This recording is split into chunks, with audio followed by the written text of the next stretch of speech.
बिस्मिल्लाहिर्रहमानिर्रहीम। अस्सलाम वालेकुम। मैं हूं करामत मुगल और सियासी बैठक में मेरे साथ हैं अदील राजा साहब और अलीना शिकरी साहबा।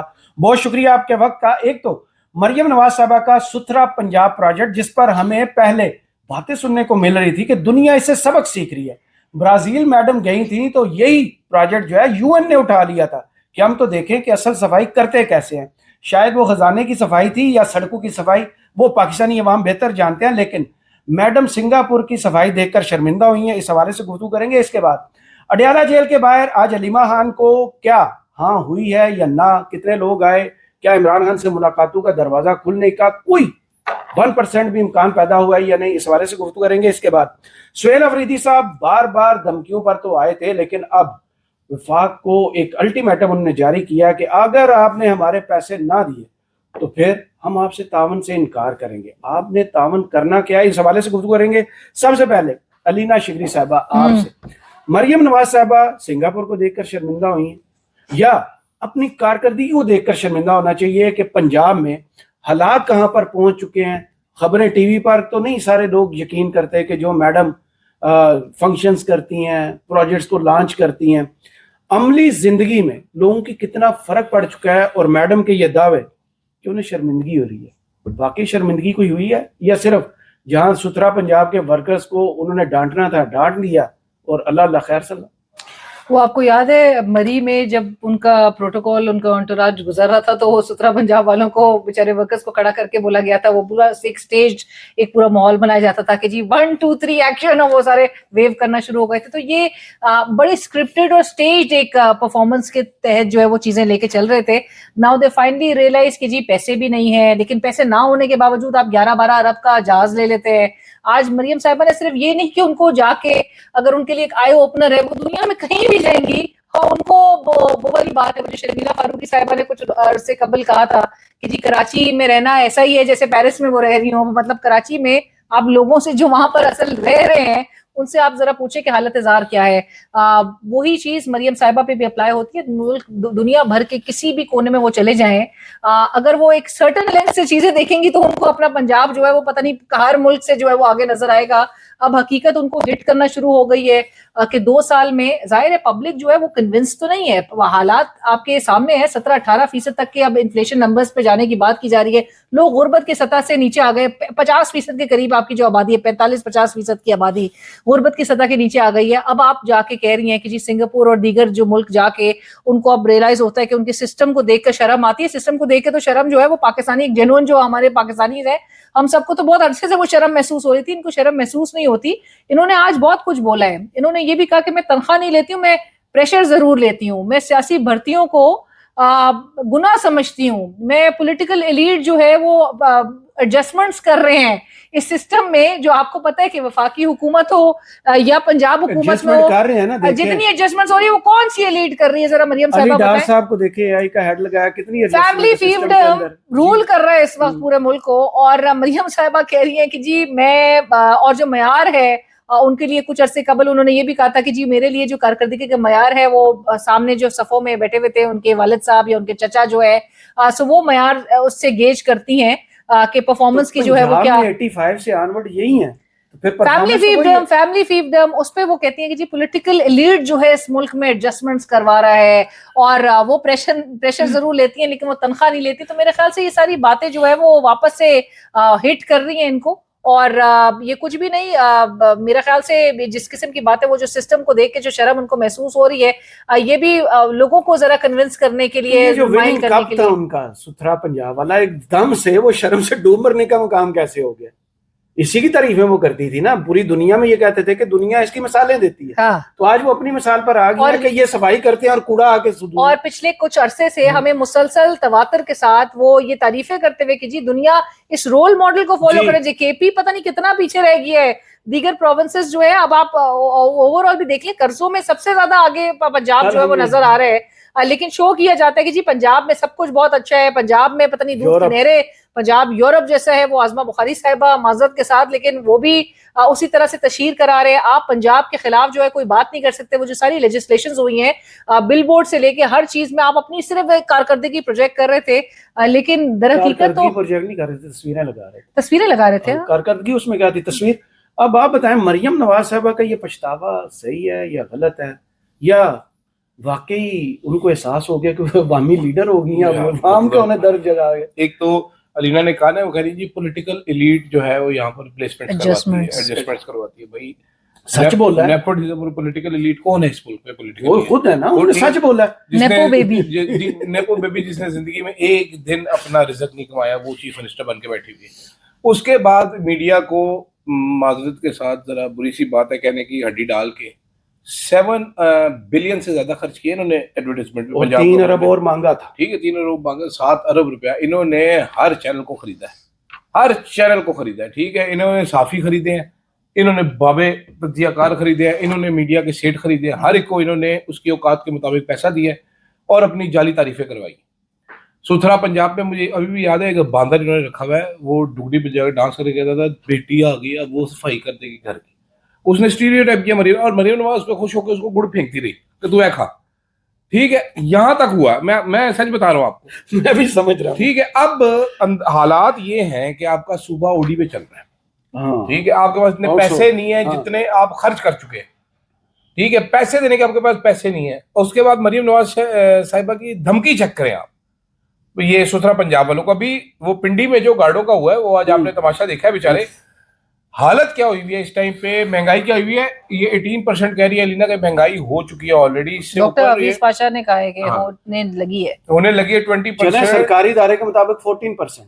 भाई आप अंदाजा नहीं कर सकते जिंदगी कितनी मुश्किल हुई है। सेंट्रल हॉस्पिटल, सरकारी हॉस्पिटल है, उन्होंने गार्ड आउटसोर्स किए हुए अपने एक प्राइवेट कंपनी को। ये भी नया ड्रामा। गार्ड किस लिए आउटसोर्स हुए हैं पता ना आपको? हाँ, वो इसलिए गार्ड आउटसोर्स किए हुए में है कि हमें गार्ड परमानेंट हायर ना करने पड़े, उनको कोई बेनिफिट ना देना पड़े, और वो कंपनी जो है वो एक मिनिमम ना देने वेज 20-22 हजार रुपया देती है, 12 घंटे की शिफ्ट कराती है उनसे, और आपको पेंशन भी नहीं देनी पड़ेगी। वो आज सड़क पे लेटा हुआ था कि मेरे तो गड्डी निकाल दो, मैंने मार दो, 3 महीने की सैलरी नहीं मिली। मरियम नवाज साहब बता क्या रही हैं कि जी देखें, एहतजाज आप करना चाहते हैं, आपका हक है, आप एहतजाज नहीं करेंगे तो हमें पता कैसे चलेगा कि आपको सैलरी नहीं मिली। ये क्या है, ये मुझे ये समझाए जरा, ये क्या खाती है मरियम नवाज साहिबा की, क्या खाती है ये? मतलब हम पागल है, मैं नासों में रोटी डाले। अगर हम एहतजाज नहीं करेंगे, मैं एहतजाज कर रही हूँ मुझे सैलरी नहीं मिली, हाय हाय, क्या बकवास। वो कह रही है पूरा हवा में नहीं फेंक सकते, ये बदमाशी की इजाजत मैं नहीं दूंगी। बीबी तू सैलरी देना, वो बदमाशी मांग नहीं रहे। मैं एक सेकंड मैं बताना चाहता हूँ, ये अकल देखें इनकी कितनी ठंडी अकल है। चीफ मिनिस्टर अल्लाह के हुक्म से बन गई है, ये बैठ के उधर बता रही है कि मैं तनख्वाह नहीं लेती, आप मुझे चीफ मिनिस्टर बनाए, मैं जितनी तनख्वाह होती है मैं वो दिया करूंगा। बेबी आप जितना जहाज, जितने प्रोटोकॉल, 40-40 गाड़ियां, 6-6 दफ्तर, घर को आप कैंप ऑफिस बनाए, मेरे घर को पूरा पेंट होने वाला, मेरे घर में फ्री में पेंट करके जाएंगे, नया फर्नीचर, ये वारदातें भी करते हैं। ये कल आपने देखा, कल वो हमने बात की थी ना, वो जो ढाबे पे गई थी पीछे मर्सिडीज वाला, पीछे वो इसार राना साहब ने बड़ा जबरदस्त लिखा, इसार राना का मतलब अमीर का शहर देखे, पीछे सूट पहन के लोग जो है वो घूम रहे, उनके प्रोटोकॉल के जो लोग थे, पीछे मर्सिडीज गुजर रही है। और मरियम साहिबा को उस ढाबे वाले ने बेचारे ने चम्मच मंगवा के उसको दिया, तो मरियम साहब ने मैंने चम्मच देखा, चम्मच से नहीं खाया उन्होंने उस गरीब के चम्मच को नहीं पकड़ना गवारा किया। उन्होंने रोटी, उन्होंने कहा रोटी है तो रोटी को नान ले ली, और फिर वो नान चने जो तुम दोनों के माइक से महंगा माइक उस चने वाले ने लगाया था। बड़ी बेइज्जती कर दी है यार भाई, उसका माइक तो देखो ना, उसका 4 उसमें कैमरे लगे हुए थे। ठीक है, एक बंदा मोटा इतने बड़े पेट वाला पीछे सूट पहन के खड़ा हुआ था इस गजब की गर्मी में। आपने देखा नहीं, वो पट्टी भी लगी हुई थी, डोंट क्रॉस वाली, डोंट क्रॉस के पीछे मेरे से करीब दूर खड़े हुए थे। उनकी बदबू भी ना मैडम ऐसी बोंगियां मारती रहती है। ठीक है मैडम, बेस्ट सीएम है ये। वो जैसे डायपर मैडम, ये वो है फ्लड इफेक्ट में से डायपर पहना के बच्चे को गोद में पकड़ा दिया था कि बगैर डायपर वो सेब नहीं ठूस दिया बच्चे मुंह से बड़ा से, उसके मुंह से बड़ा से डाल दिया। वो भी ऐसे नहीं था, खाओगे उस बच्चे को नहीं खा रहा, चल एले खा फिर। मतलब अभी क्या इस पे क्या ही कोई कहे। मरियम नवाज शरीफ साहब कह रही है जी मैं मेरिट पे बिलीव करती हूँ। भैया आप तो खुद मेरिट पे नहीं, आप इलेक्शन आ रही है, ये कॉन्फिडेंस भी एक अलग ही है। इलेक्शन आ रही है बीबी, वो सरकारी अफसर सारे बैठे हुए बड़े तेज होते हैं, उनको पता होता है हारी हुई है, और बैठ के उनको बता रही है आपको अपना काम करना पड़ेगा, अगर चीफ मिनिस्टर सड़क पे जाके छोले खा सकते हैं आप भी जाके छोले खाएं। वो कह रहे मैडम हम कल से हम भी छोले देखिए, आपको सलाब के दिनों में वो एक वीडियो बहुत वायरल हुई थी जिसमें 1122 और 15 का हमला उनने लाइन में खड़ा किया हुआ था। वेल डन, अब बहुत अच्छा काम कर रहे हैं, क्या कर रहे हैं वापस आ गए। यानी क्या इस कौम के साथ इसमें मतलब सलूक हो गया? ये वो वाला था, वो जो सर्जरी भी जिस पेशेंट की हुई थी कैंसर की, बिना ऑपरेशन आपका इलाज हो गया। सर्जरी सर्जरी हो गई आपकी, अच्छा। उसमें एक वो वही बांधा रखा हुआ था, वो जो बता रहा था कि जी मरियम नवाज चाइना गई है, चाइना से उन्होंने एक ऐसी मशीन खरीद ली है मेरे चाइना के पास भी नहीं है। And ये वैसे दिस इज वेरी सीरियस। मेरी वालिदा को कैंसर था, मैं I take major exception to this. वो बांदर गलीज आदमी ने जो बकवासें की हैं, लोग हमारे यहाँ पर पढ़े लिखे लोग नहीं है भाई, ठीक है, लोग बैठ के इंतजार में बैठ जाएंगे कि जी हम उधर जाके बगैर ऑपरेशन के कैंसर क्योर हो जाएगा, कितने लोग मरवा देंगे ये लोग इस तरह करके। आपने तो अपनी 2 मिनट की वाह कर ली। वो नहीं, माजरत के साथ ये जो तारीफें करते हैं उनके साथ फिर बाद में जो सलूक होते हैं फिर चीखते भी हैं आगे। सीखते तो है, लेकिन लोगों को मरवा देंगे यार। ये वाशिंगटन चले जाएं, न्यूयॉर्क चले जाएं या लंदन चले जाएं, उनके पास इतनी सहूलतें हैं कैंसर कि वहाँ जाके इलाज करवा लेते हैं। अच्छा, वो अमेरिका नहीं पता, सारी दुनिया कैंसर ना लोग मर रहे हैं। चाइना ने एक कमरे छुपा के मशीन रखी थी, मरियम नवाज शरीफ ने कमरे का दरवाजा खोला, ये क्या कैंसर की मशीन है, मैं लेके जाऊंगी, हमें क्यों नहीं पता चला, हमें दे दो ये मशीन। पागल बनाते हैं यार, हमें बेवकूफ बनाते हैं। मैं इतनी जाली तारीफ, हर जाली कहानी इन्होंने डाली हुई। रोज एक नया प्रोजेक्ट लॉन्च हो रहा होता है। आज सुथरा पंजाब आ गया, आज अच्छा अब अंदाजा करो, एक तो खुद सेकंड ही उन्होंने डिकोड कर दिया ना पूरा। आज उन्होंने खुद ही उसको रिजेक्ट कर एक और भी प्रोजेक्ट आ गया, हाँ। Nawaz Sharif school of excellence. वो जो पुराने जो सरकारी स्कूल है ना, अच्छे बड़े लंदन फ्लैट्स, जो सरकारी स्कूल है ना पंजाब के बड़े अच्छे, उनको प्राइवेटाइज करके उनको Nawaz Sharif school of excellence बना दिया जाए। उनका भी बेड़ा गर्क अब मुझे बंदा बताए कि नवाज शरीफ और स्कूल का क्या ताल्लुक है ना, क्या स्कूल का नाम मतलब बस इतना ही तल्लक है ना। School of excellence, school of wheeling and dealing बना हुआ। वो कल शफकत अवान साहब ने कहा मेरे प्रोग्राम में, इख्तियार वली साहब ने कहा कि जी इनके लीडर को कोई डील नहीं ऑफर करा, तो शफकत अवान साहब कहते बड़े प्यार से, उन्होंने कहा कि इख्तियार साहब का जो लीडर था वो बाहर जब जा रहा था तो रोता हुआ जोड़ गया, इख्तियार साहब और बाकी सारों को रोते हुए छोड़ गए थे। तो ये उस तरह इमरान खान साहब की वो बात कर रहे थे कि जी वो बज नहीं करेंगे, वो डील नहीं करेंगे। सो इस चीज से अगर वो बज या डील करने वाले होते वो 1000 दिन से जाहिर से जेल में ना बैठे होते। बट ऑन द होल जो अभी हम बात करें कि मरियम साहिबा को मेरे ख्याल से जो स्टडी टूर्स का नाम दिया जाता था ना, चाइना गई है तो स्टडी टूर था, बाद में आके बताया जाता है, पूरा ऑन्टोराज लेके चला जाया जाता है। मेरे ख्याल से ये दौरे इनको करने चाहिए। तो आपको याद नहीं जहाज खाली था ना, जहाज खाली था, उन्होंने कहा जो रिश्तेदार जड़े वेला बैठो, मेरे ख्याल से जापान चलो वो फिर जापान से- ब्रीफ केस, उनकी सहेलियां भी ब्रीफ केस उठाई हुई थी। लेकिन मेरे ख्याल से वो ऐसे ही आ जाते थे। सिंगापुर और ये सब जगहें जो है ना वो पहले जाके देखनी चाहिए थी कि वहां पे जो फाइन होता है वो किस तरह से कंप्लायंस होती है वहां की। और इनको मेरे ख्याल से सबक सिर्फ सुथराई के लिहाज से नहीं सीखना चाहिए, कानून, वहां पे कानून, वहां पे ये नहीं होता कि जी अमेंडमेंट्स ला के पूरे हेर फेर कर दो कॉन्स्टिट्यूशन के साथ, वहां पे स्ट्रक्चर खड़ा होता है। इलेक्शन ट्रिब्यूनल के जज ही बदल एग्जैक्टली, आप एक दस्तूर के तहत जो है वो मामला तक चलाए जाए। सियासत में यूनिकॉर्न बनने आई है मरियम नवाज शरीफ साहब कि मैं बड़ी तब्दीली ले आऊंगी। आपने तब्दीली लेके आनी है, आप इंडिया का तमिलनाडु का इलेक्शन देख ले जरा, इलेक्शन जीतते कैसे, 100 सीटें अगला पहली दफा ले ठीक गया। है। विजय क्या नाम है, थलापिया, हाँ है विजय, 2 साल पहले पार्टी बनाई उसने, और पार्टी, ये बड़ी इंपॉर्टेंट बात है, वो जीता क्यों है, ब्राउन पैंट और व्हाइट शर्ट, साथ ऐसे ये उसका था लिबास, ठीक है विजय का, और सिटी, ठीक है, हाँ सिटी उसका था इंतखाबी निशान, सिटी विसल्स, ठीक है। हाँ। इसने 2 साल पहले पार्टी बनाई, इसने खड़े होकर जब तकरीर की थी कि भाईजान इधर जिसको आप वोट दोगे वो कौन होगा, विजय, इधर कौन होगा, विजय, इधर, उसने कहा जी किसी बंदे को नहीं देखना आपने, वोट आप मुझे दे रहे हो, काम मैंने करना है। साथ क्या नारा क्या था कि ये पॉलिटिकल एलीट है, इसको मैंने बाहर निकालना है, सोशलाइज के लिए काम करना है। टैक्सी ड्राइवर के बेटे को एमएलए का इलेक्शन दिया, वो जीत गया, उसको मिनिस्टर बना रहा है, वो इसके साथ ओथ लेगा, 7th ओथ लेना उसने, मोस्ट प्रोबेबली चीफ मिनिस्टर बन रहा है वो तमिलनाडु का, वो बन रहा है। और सारी की सारी जेन जी उसकी तरफ तवज्जो क्यों हुई, उसने जो लोग का टास्क किया था, टास्क, जब तक तुम्हारे वालिदैन वोट के लिए माने नहीं, विसल बचाते रहे। Ikrar ul Hasan should take a leave out of his book, उसको चित्त रखना चाहिए, सीखना चाहिए। कौन-सा गया था वहां, 1.5 दर्जन बंदा था जलसे में। नहीं यार गलत बात, 19 बंदे थे, 17 वो साथ लेके गया था, 1.5 दर्जन का जरा उर्दू में तर्जुमा करें। 17 वो साथ लेके गया था, एक टेंट वाला था और एक माइक वाला था जो उधर इससे ज्यादा बता दिए, 1.5 से फिर भी। 1.5 के बाद आते हैं। अलीमा खान साहबा ने कहा था 10 से 15 हजार बंदा आज बाहर आना चाहिए। यार फिर उन्होंने ट्वीट किया था, अभी तो उन्होंने नंबर तो स्पेसिफाई नहीं किया था। उस दिन मीडिया से गुफ्तगू में उन्होंने किया था 10 से 15 हजार बंदे। उन्होंने डिमांड क्या रखी है? 10 से 15 हजार तो पिछली कॉल पे नहीं था। उन्होंने कहा था कि यहाँ आने इस चाहिए। बार आई थिंक, इस बार आने कितने चाहिए थे मुझे ये बताया। नहीं इस बार पीटीआई की लीडरशिप जिस तरह से चल रही, जिस पेस पे, उस 2.5 करोड़ वोटर आ जाता। नहीं, मेरा नहीं ख्याल है कि जो हमें पेस पे लीडरशिप अगेन ऑपरेशन नजर आ रही है, उससे तो नहीं अंदाजा हो रहा था कि इस बार कोई भी किसको किया था इस मतलब लीडरशिप को। उन्होंने कहा था now is the time Imran Khan needs you. PTI के ओहदेदार, एमएनएस, एमपीएस, सेनेटर और वर्कर्स का था आप घरों में रहे, क्योंकि वर्कर्स सबसे पहले अरेस्ट हो जाते हैं। तो वर्कर तो फिर डाई हार्ड।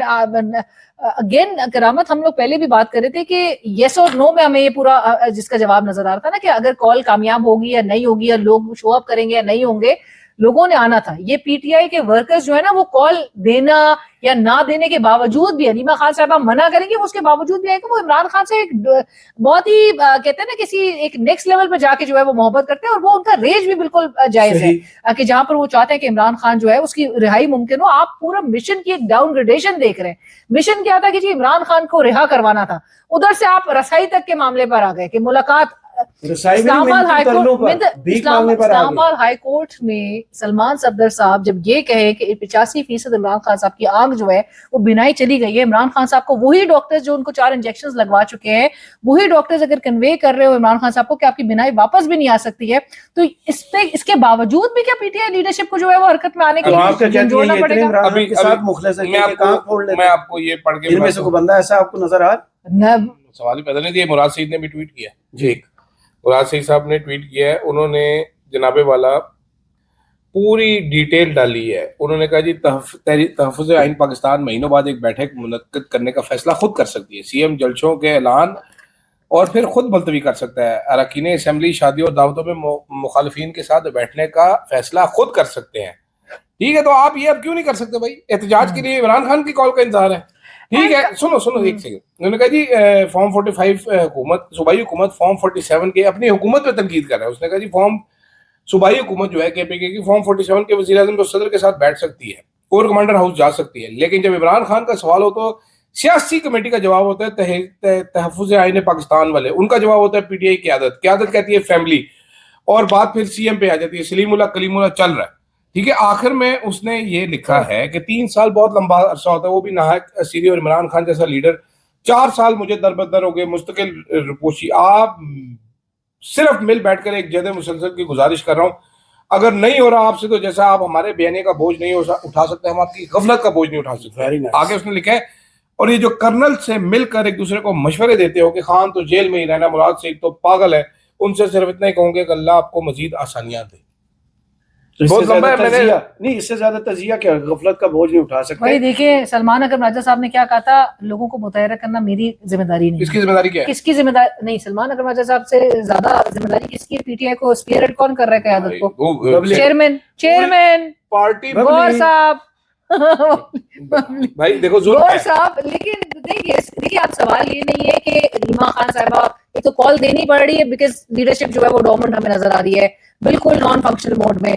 कॉल कामयाब हुई नहीं कामयाब हुई, कितना लोग आया कितना लोग नहीं आया, अब मेरे ख्याल से सवाल यही है कि एटलीस्ट एक टोकन सिट इन तो कर ले, एक टोकन प्रोटेस्ट तो कर यार। देखो क्या इनको पीछे खड़े होना चाहिए तरीके तफ़्ज़े आने पाकिस्तान या हमारा?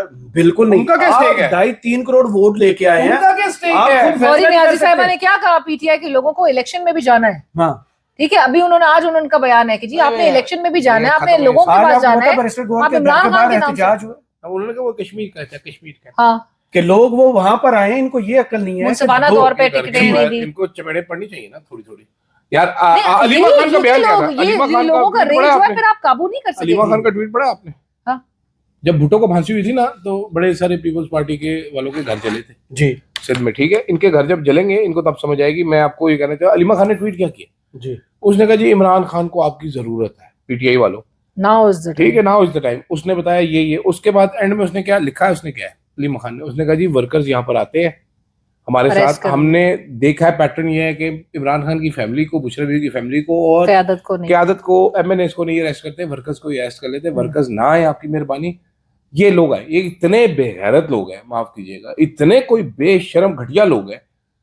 इनमें से आधे बैठे होंगे कोसार, 2 बैठे होंगे उधर जाके किधर इस्लामाबाद क्लब में कॉफी पी रहे होंगे। अच्छा, कुछ लोग तो कहते हैं कि हम अगर शहर से बाहर हो तो ज्यादा बेहतर है हमारे लिए, हाँ, क्योंकि हमें फिर जाना नहीं पड़ेगा। जाना नहीं पड़ेगा। ये मुझे आप ये बताओ कि इतना क्या खौफ है यार? मंगल हफ्ते में अचानक आ जाता है ना, मार खाओ ना, पूरा शेड्यूल है ना। अरे गिरफ्तारियों से डर है। अच्छा, कल एक प्रोग्राम में वो शेख वकास अकरम साहब ने कहा नहीं मुझे कन्वे नहीं किया, मतलब ट्यूसडेज को आपको कन्वे करने की जरूरत है कि आपने बाहर आना है। एक चीज मान ली कि ये गमो गुस्सा जायज है वर्कर्स का। आपको अगर हीट पहुंच रही है तो आगे निकल के भी दिखाए ना। नहीं, शेख साहब को तो हीट बहुत जोरों में पहुंची है जब वो एआई की सारी वो वीडियोस। मुझे बड़े पसंद है शेख वकास साहब, very I like him very much, but कोई शर्म ही कर लें यार शेख साहब। मतलब कोई 6.5 फुट का आपका दोस्त है गंडापुर, जिसके घर में आप छुप के बैठे हुए इतने अरसे से, ठीक है, वो आपका वो हाल हो गया, पंजाब नहीं जाऊंगी मैं, ठीक है, वहां पर दाढ़ी बधा के वाल बधा के उत्ते कार बैठे।